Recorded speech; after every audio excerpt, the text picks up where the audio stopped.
A Rede Bebê é uma rede interdisciplinar e interinstitucional que congrega profissionais que intervêm no campo da saúde e da educação com a primeira infância, considerando então que essa primeira infância ela é composta por dois momentos diferentes, um momento que vai do 0 aos 3 anos, que define o tempo de ser bebê, e um outro momento que é dos 3 aos 6, que já não se trata mais de um bebê, e sim de uma criança pequena.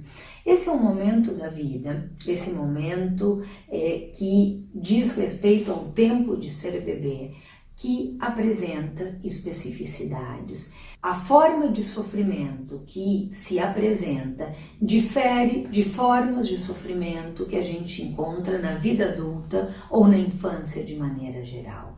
Isso faz com que muita gente pense que não seria possível detectar o sofrimento psíquico que se apresenta no tempo de ser bebê, já que não se trata nem de um adulto que fala, nem de uma criança que brinca. No entanto, a clínica com bebês nos ensinou que o sofrimento psíquico de um bebê, ele se dá a ver. Ele comparece na maneira em que o bebê tem de sustentar a relação com o outro, na maneira em que se produz a organização dos seus hábitos na vida, ou seja, como acontece o sono e a vigília, como se dá a fome e a saciedade, como esse bebê coloca o seu corpo em cena na relação com os outros, a maneira com que esse bebê olha e vocaliza.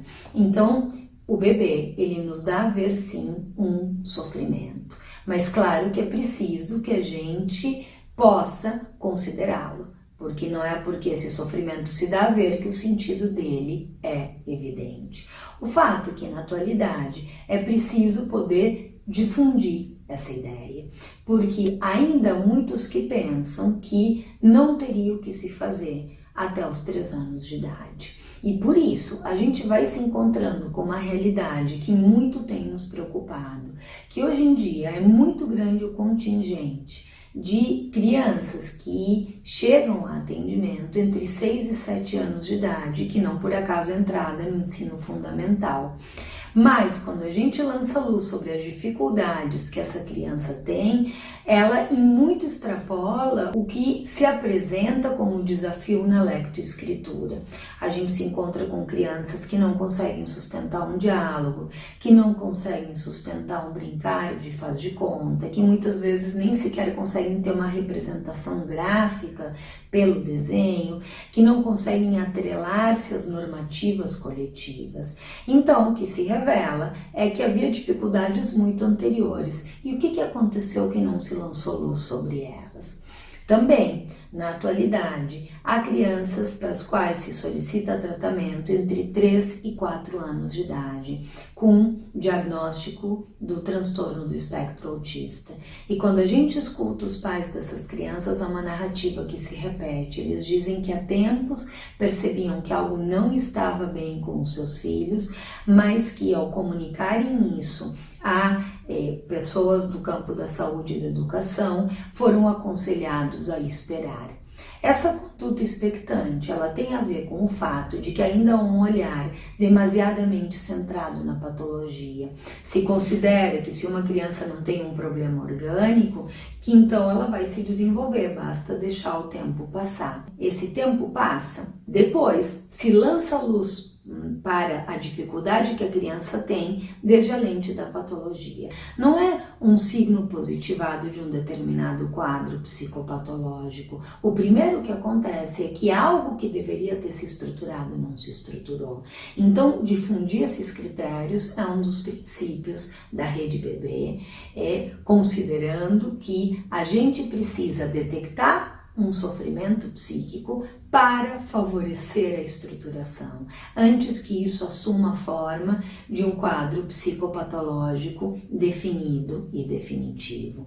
Entendendo também que uma criança se estrutura na relação com o outro, com a família, com a escola, com a cultura e com a sociedade. E nesse sentido, para cuidar de um bebê também é preciso cuidar de quem cuida.